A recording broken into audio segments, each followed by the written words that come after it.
varaju i građane Pirota, ne varaju samo nas. Nažalost. Niti se vodilo računa o ruži vetrova, koji idu uglavnom prema gradu. Znači, svi ti vetrovi idu prema gradu. Neće mnogo da bude velika razlika od ove sad, ne deponije smetlišta i deponije Mio Mirisi. Znači, nema golema razlika. Drugo, malo pre sam vam rekao, jedini živi izvor, znači, koji nikad ne prestane je ispod tela deponije. Od Pirota do dole negde ispod staničenja. Znači, koji nikad nije presušio. 2 kapi voda, 2 kape, ali uvek postojano zimi i leti. Onda, varaju nas, zavaravaju da će prečišćuju to, da će da prave neka od deponije... Ne, vodu, pričamo za vodu. Šta će da urade? Onog trenutka, a tamo se dešava jedno u 2-3 godine jednom se desi da krene nišava. Provala, jednostavno, jer to je tako kao područje, ne kao levak. Telo deponije, kad krene od ozgo, recimo ga, to su 1000 hektara, a sve je nagnuto prema deponiji i sa deponije. Gde će ta voda da završi?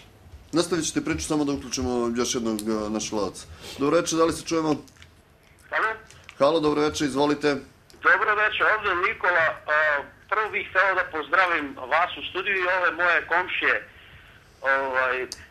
Evo, ja sam taj jedini farmer sad ostao, pošto je Lala satro njegovu stoku, ja imam farmu u Vacu od oko 100 komada. To je prema Pirotu ovdje na nekih 200-300 metara od tela deponije, od jezgra deponije. Pa slušao sam, pratio sam dovoljno pažljivo, podržao u svemu moje komšije gore, i htio da dodam još nešto. Evo sad gde su ovi kučići dole, gde je taj kučkarnik takozvani. Tu je bilo pojilo za stoku, vekovima, nekada kad su čuvali budideli više ovaca nego sad, jedino ja imam sad 100 komada. Sad su oni to sve prekopali, preorali iz kučkarnika, otpadna voda direktno u taj potok naš koji je do juče mogao da se pije gde god hoćeš čovjek da pije. Pa sam ja postavio svoje vreme pitanje i ovim odgovornim u opštini, i gospodinu Vasiću kad smo bili na dogovoru sa njim i tom gospodinu Krstiću. Oni nas uveravaju, što je malo pre rekao i Dule, da će to biti malo neoplemenjena dolina i voda i potok i ono. Mada u toj studiji izvodljivosti ne pominje se potok, to je bezvodna dolina. Sad taj potok pravi velike probleme, pa se sad tu zida ta skatrna bojena, evo već godinu dana ga oni prave i tako dalje, taj kanal i mostove neke i ovo ono.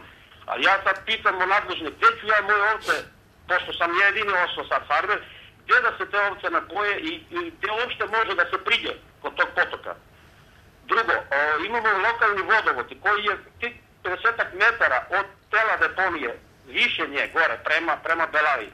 Tu je kaptirana voda, to je snimljeno još kad je vršena ta snimanje, ta merenje deponije, sve je to ucrtano.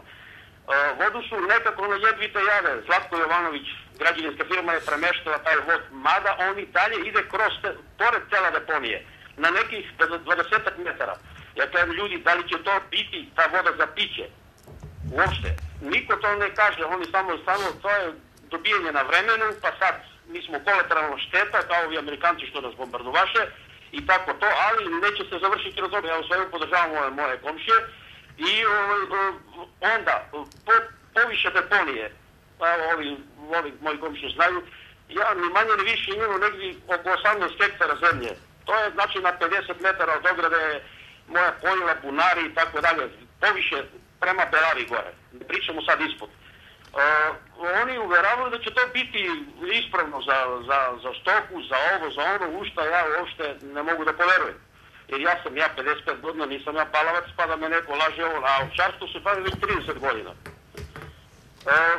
Hteo bih da evo, to su neke stavke koje ja imam da iznese kao problem, da ne govorimo o travi, o košenju, o senu, o vinogradima, o jabukama i tako dalje, to će biti sve uništeno, to je evidentno.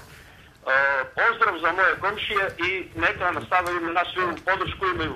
Ok, ali mogu vas da pitam nešto? Može. Na koje rešenje biste vi pristali? Ja ne pristajem, gledajte sad, ja kad smo jedan put razgovarali o opštini, ja sam njima predočio nikakvu delimičnu ekspropriaciju, ja sam bio pozivan kod Stankovića gore, za nekakve bušotine će biti vršene ovo u mom imanju, na tih bušotina nije bilo ni B. Traže vodu, ja im kažem, ljudi šta tražite, evo bunar na 3 metra gore voda izvire u mom imanju, 2 bunara, na 3 metra gore na Vrbelavu, na 600 metra nadmorske visine. I oni kažu, pa vidimo, ali mora bušotine. Ta bušotina nisu ni vršene, to je, da li je pranje para ili kako ga već vi savremeno nazivate, nije bitno. Smešno jeste, ali... Ne, tamo posle. Ja nikako ne bih mogao da pristanem, ja sam bez posla, žena ne radi, 2 sina, 2 ćerke. Svi su se gledali u te ovce i bile su nekad ovče perine po naški pirutskim. Sad su ovčice, jer od njih živimo svi. Snaja je došla, unučići su već na pragu jedno, doći će i drugo i tako dalje. Kako rešenje za mene? Ja od toga egzistiram, to živim. Radio sam u robnoj kući, pre 10 godina, znači napušteno kad je propala robna kuća Beograd. Šta sad? Evo, ovi ljudi znaju tu. Mogu da potvrda pred vas što sede. Nikola, mogu li da te pitam? Što je rešenje za mene? Gde da me isele, da imam struju, da imam vodovod, kao što imam lokalni, možete da dođete nekad na moju ranč da vidite kako čist građanin, surina familija čuva stovce. Da vidite kako je urađeno. Koja solucija za mene nikako ne odgovara. Znači na 5 minuta, što reče Josa, do grada, struja, voda, delimično sam asfaltirao put u moje pojate, to je evidentno, prek sa fondom i tako dalje. Ne znam, za mene ne postoji solucija. Nikola, jedno pitanje. Samo sekund, gospodin Aleksa hoće da vas pita. Kome ćeš da prodaš sutra jagnje, mleko, sir, šta god tamo proizvedeš sutra kad počne da radi deponija? Kome da prodam? Pa ja sam to baš upravo postavio pitanje u opštinu, ovim nadležnjima. Rekao, ako vi ljudi garantujete da otkupite moje jagnje, pa da vi tu za reprezentaciju ili bilo kako ga sad nazivate, te poslovne ručkove pojedete, nema problema. A kaže, to je prevaziđeno, više se to ne radi dobro, rekao, znam sad se još više, ali ajde, de. I pa šta, ja sam svestan toga, niti sir, niti jagnje, niti ništa više nema da bude kao što je bilo. Ali šta? Kaže stara reč, šut sa rogatim ne može, a psih gladnoga nije verovao nikada. Hvala vam na javljanju. S obzirom da polako se bližimo i pri kraju smo emisije, želeo bih da vas pitam, da li ste se već pokušavali da na neki sudski način, dakle zakonski način zaštitite svoje prava i da li ste kontaktirali sa advokatom? Prvo, mi nismo ni hteli, znači to je zadnja solucija da se reši to sudskim sklonom, zato što smatramo da smo apsolutno u pravu i da je to čista glupost ići na sud. Zašto? Prvo, nas će advokati verovatno da koštaju. Što na kraju kraja nije ni bitno, daćemo procenat i oni će rešiti, jer gde god smo kontaktirali sa kojim advokatima, svi su rekli ovaj slučaj se dobija. Znači, nikakav problem nije. Međutim, to će opštinu da košta više, jer će izgubiti spor definitivno. Ali žao nam je, dok se taj spor završi, ovi ljudi koje smatramo direktnim krivcima, našeg gradonačelnika Zorana Krstića, oni neće biti onda na vlasti, onda će ostaviti vruć krompir nekom drugom. Nama je to krivo. Da postoji lična odgovornost ovako, a definitivno su dokazali pokazali svoju moć time što su postavili taj azil za kučiće, ne pitajući isto nas, možda nisu trebali. Odakle znamo više kako vrhovni bog Zevs u opštini odlučio. Dobro, ako se sećam, to je bila odluka svih odbornika, čini mi se. Opštinska odluka, po skupštini opštine. Ko je? Azil za pse. A gde? A ko je nas pitao? A je pitao neko vas? Jer može neko vama da postavi sad ispod prozora. Zašto nije taj azil za pse postavio u Poljskoj Žani? Zašto nije, kad je deponija toliko nešto dobro, zašto deponiju nije postavio u Poljskoj Žani? Nama to odgovara. Zašto? Tako, ta deponija, mi shvatamo da će biti ili Disneyland ili neki aquapark. Tako smo objasnili.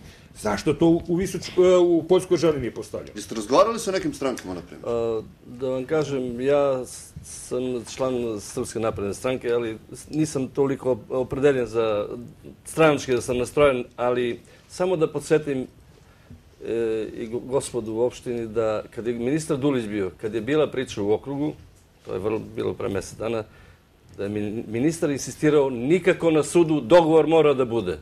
Ja sad stvarno ne znam ko se pravi na tošu po Pirotci, što kažu, Ali taj problem, kažem, mora da se reši. Problem postoji.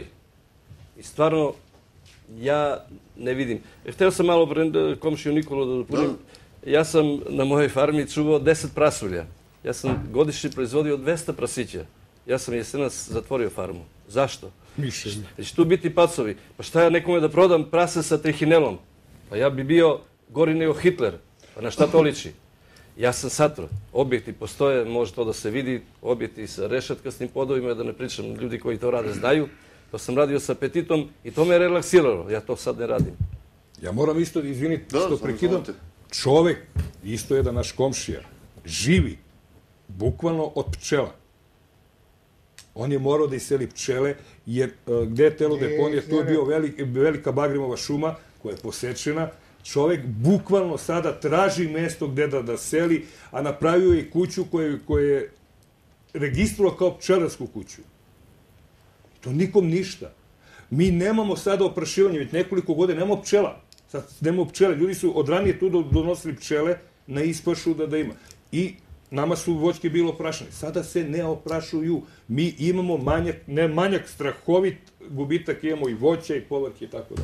Mi već imamo štete. Gospodine Alekso, vi ste želeli da dodate nešto. Koga da tužimo? Ja bih se osjećao kao kad bi tužio svog oca. Tog istog gospodina Vasića 2 puta sam glasao. Znači, za koaliciju, za Pirot, 2 puta sam glasao. Da sad doživim da ih tužim. Na šta to liči? Ja sam glasao da oni doprinesu nešto boljitku. Meni i moje porodice. Pa vada gradonačelnik treba da štiti svoje građane, majku. Dobili smo šta? Znači, žalostno je za ovog gospodina, sad je bolestan, ja sam mislio od njega da dovedemo, ali iši je sa pčelama. On je imao 40 košnica prošlu godinu u Ginući. Da, nema šta da... Neka izvoli da je proračuna bilo ko. Kolika šteta? Kolika je šteta. 40 košnice. Ma mi bi voleli da vam nešto kažem. Ovo je sada možda, možemo da nazovemo i verovatno će nazvati iz opštine klevetanje. Mi bi voleli da dođu ovde kao ljudi, kao predstavnici valjda nas Piroćanaca. Nadam se da je i uloga gradonačelnika i tog načelnika za komunalne delatnosti da dođu ovde, da se suočimo sa činjenicama, ne sa bajkama.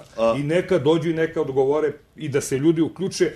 Jer imam zamerku na vašu, rekao sam na vašu televiziju, dođe gospodin Vladan Vasić, održi svoj monolog, uključenja nema, nikoga ništa ne pita, idealno deponija se otvara, živimo ko u Švajcarskoj, investicije dolaze, naširamo i tako dalje. Činjenice, izvini sekundu, činjenice, ako dođu oni će nas da nadorate, jer mi retoriku da vam kažem, delovi ove emisije već iskorišćeni kada razgovaramo i sa predstavnicima lokalne samouprave i pitanja koja ste bili postavljeni bit će upućena direktno, znači moći će da ih gledaju preko monitora i da direktno na ta pitanja odgovaraju, to će biti drugi krug razgovora. Mislim da smo prvi koji smo zaista na televiziji Pirot prvi pokrenuli vašu priču i nadam se da će ona biti i dovršena do samog kraja.